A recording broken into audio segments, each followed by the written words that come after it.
Gusto mo ba ng ganitong design na kahoy sa iyong bahay? Pero nag-aalangan ka na madali itong masira, mabulok, or masunog. Paano nga ba ma-achieve ang kahoy look na ito with less worry? Ika at panoorin mo ang video ito.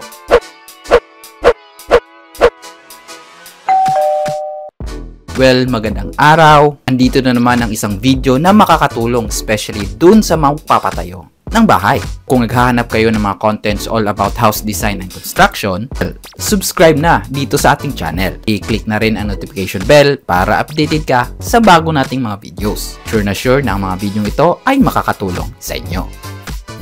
Marami ang nag-aalangan na gumamit ng mga wooden planks para ma-achieve ang ganitong design. Dahil nga gawa ito sa kahoy, maaaring madali itong mabulok. Especially pag expose ito sa tubig or moisture.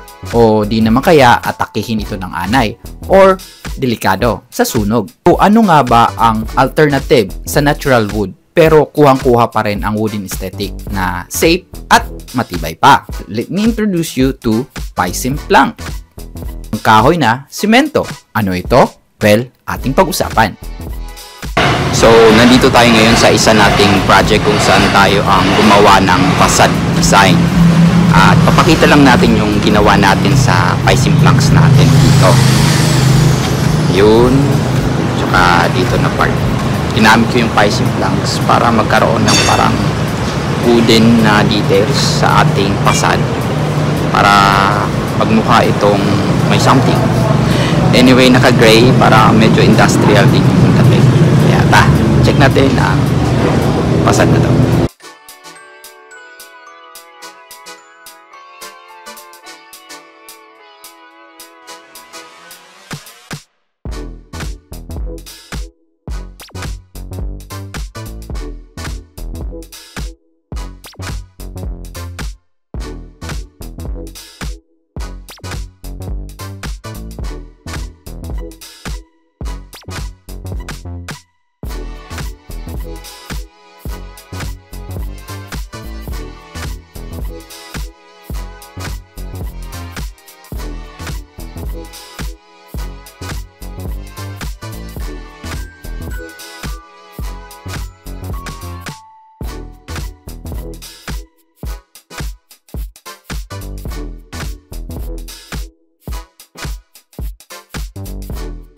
So ngayon nandito tayo sa isang Home Depot kung saan merong available na Paisim Planks. Titignan natin kung ano ang available na dimensions or sukat nito at magkano nga ba o ang presyo pag binili natin ito per plank. So check natin, tara.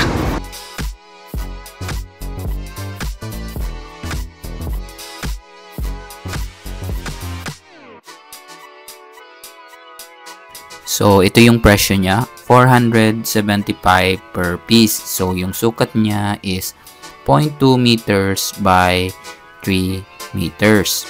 At meron siyang kapal na 8 mm. So, kung yung haba ng wall mo is 3 meters, well, ang isang plank ay kasya doon. Ay, multiply mo na lang in 2.2 kung yung height ng wall mo. So, ganito ang maabutan mo sa tindahan, yung mga display ng mga Paisim Planks natin. Pahaba talaga siya. Tapos, 0.2 meters ito. Dito ang sukat niya. Tapos, may 3 meters na haba. Ganon. So, kung mas maikli or mas mahaba yung walls na paglalagyan nyo, pwede nyo namang i-cut tong planks na to.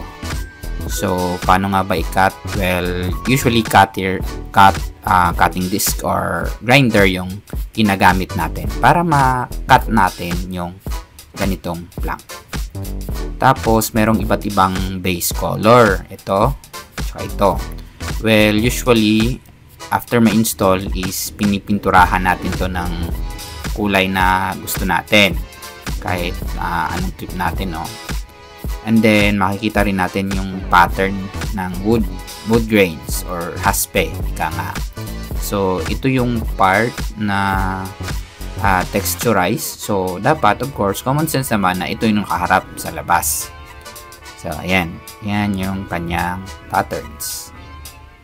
Ayan. And then, meron din namang ibang pre-painted na or yung may kulay na. So, pwede ito. Meron tayong brown, tapos meron tayong dark brown, tapos darker color, at saka yung black. Ayan, yung color na yan. So, yan yung mga pre-painted na mga Piscine panels. At so, ayun na ang presyo, tsaka mga dimensions ng Piscine planks or cement planks na available dito sa tindahang ito. Well, kung makakabisita kayo ng nearest depot nyo, well, may idea na kayo. So, palit tayo sa ating studio.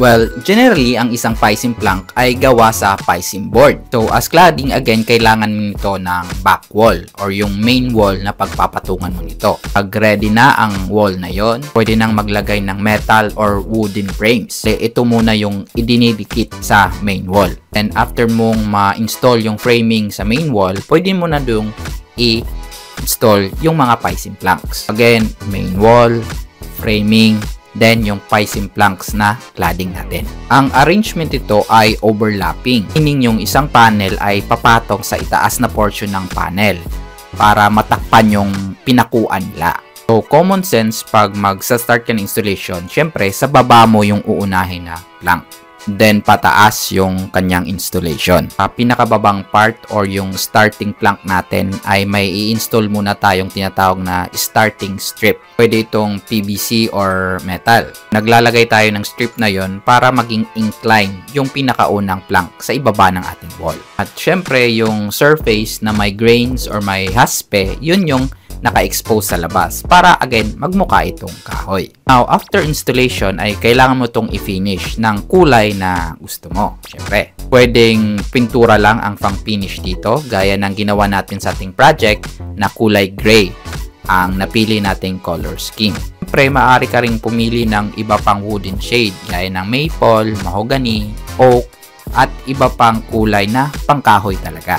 Pwede rin gumamit ng mga wooden stains para ma-achieve talaga ang natural wood effect ng mga planks na ito. Siyempre, hindi lang aesthetic ang benefits ng isang Piscine plank. Dahil nga gawa ito sa semento at fibers, mas matibay ito kaysa isang natural wood. Ito rin ay masasabi nating weather adaptive. Ibig sabihin, okay lang ito ma-expose sa tubig dala ng ulan at sa init dahil sa sikat ng araw. So, less ang worry mo na ito ay mabulok or mag-rot sa katagalan ng panahon dahil nga hindi ito ganun kadaling masira ng ating weather. Pero dahil masasabi natin gawa ito sa simento, ito ay termite resistant. So, hindi ka mamumblema kung may anay man sa paligid ng iyong lupa. At again, ito ay fire resistant. So, hindi ito madaling magliyab or masunog. Di gaya ng mga natural wood na gagamitin natin. Anyway, bukod sa paggamit natin ng mga Piscine plank sa exterior walls natin as cladding or sidings, rin itong gawing accent wall sa interior ng ating bahay. Pwede itong gamitin sa mga living or dining spaces, ating mga banyo, at iba pang interior space na maaring ang gusto ay wooden effect, gaya ng mga ito. Bukod sa main exterior at interior walls na paggamit nito sa ating bahay, pwede rin itong gamitin sa ating mga bakod or fence at sa ating mga gates. Dahil nga, mas matibay ito kaysa natural wood. Kung gusto mo yung bakod mo or yung mga gates mo sa labas ng yung bahay ay merong wooden accent or wooden design, well, might as well use this material. So, iyon ang mga details at mga advantages ng paggamit ng isang Piscine plank. Anyway, marami pa tayong videos all about different materials na pwede nating gamitin sa ating pinapatayong bahay. Kaya, check out nyo later. Ulit, ito yung Kuya Architect. Kung may katanungan at opinion, please write down on the comments below. Huwag kalimutang mag-like, share, and of course, subscribe dito sa ating channel. Salamat sa panonood and see you sa ating next video. Bye!